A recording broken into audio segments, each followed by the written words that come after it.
91 கோடி செலவில் பிரம்மாண்டமாய் உருவாகும் கோவையின் புதிய அடையாளம். நகரத்தின் போக்குவரத்து சிக்கலை தீர்க்கப் போகும் வரலாற்று செயல். கோவையை மாற்றும் புதிய கனவு மேம்பாலம்.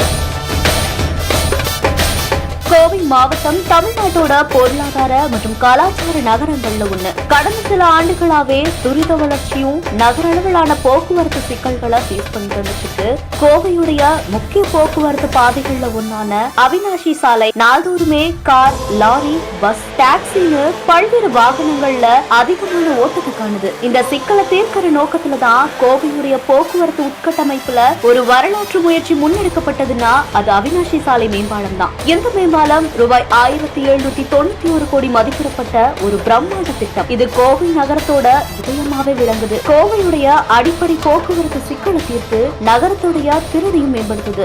இந்த திட்டம் அனைத்து முக்கிய துறைமுகங்களையுமே இணைச்சு போக்குவரத்து நிறைவேற்றத்துல ஒரு புரிதலை உருவாக்குது. இந்த மேம்பாலம் முக்கியமா அவினாசி சாலை, காங்கேயம் சாலை இந்த ரெண்டு முக்கிய வழிகளையுமே இணைக்குது.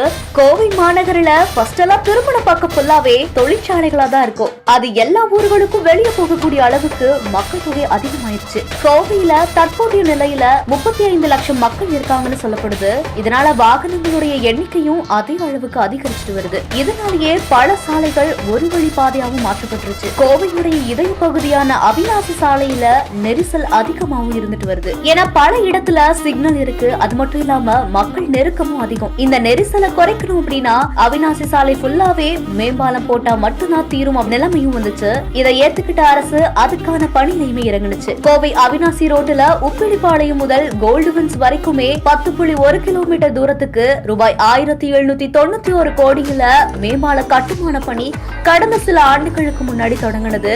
இதற்காகவே 300 கான்கிரீட் தூண்கள் கட்டப்பட்டு அதன் மேல தளங்கள் அமைக்கப்பட்டு வந்துச்சு. எந்த நிலையில தான் இந்த மேம்பாலம் கட்டும் பணி நிறைவடையவும் இருக்கு. அடுத்த சில மாதங்கள்ல வாகன போக்குவரத்துக்கு இந்த மேம்பாலம் திறக்கப்பட வாய்ப்பு இருக்கிறதாவும் நெடுஞ்சாலைத்துறை அதிகாரிகள் தெரிவிச்சிருக்காங்க. இதுக்கிடையில தான் கோல்டுவின்ஸ் தாண்டி நீலாம்பூர் வரையில மேம்பாலம் நீட்டிக்கப்பட்டிருக்கிறதால அந்த பணிகளும் முடிஞ்சு மேம்பாலம் திறக்கப்படும் போது கோவை மாநகரில ஈசியா காந்திபுரம், சிங்காநல்லூர்னு பல்வேறு பகுதிகளுக்கு போக முடியும். இந்த செய்தி குறித்து உங்களுடைய கருத்துக்களை கீழே கமெண்ட்ஸ்ல சொல்லுங்க. மேலும் செய்திகளுக்கு நம்ம விஜய் நியூஸை ஃபாலோ பண்ணிக்கோங்க.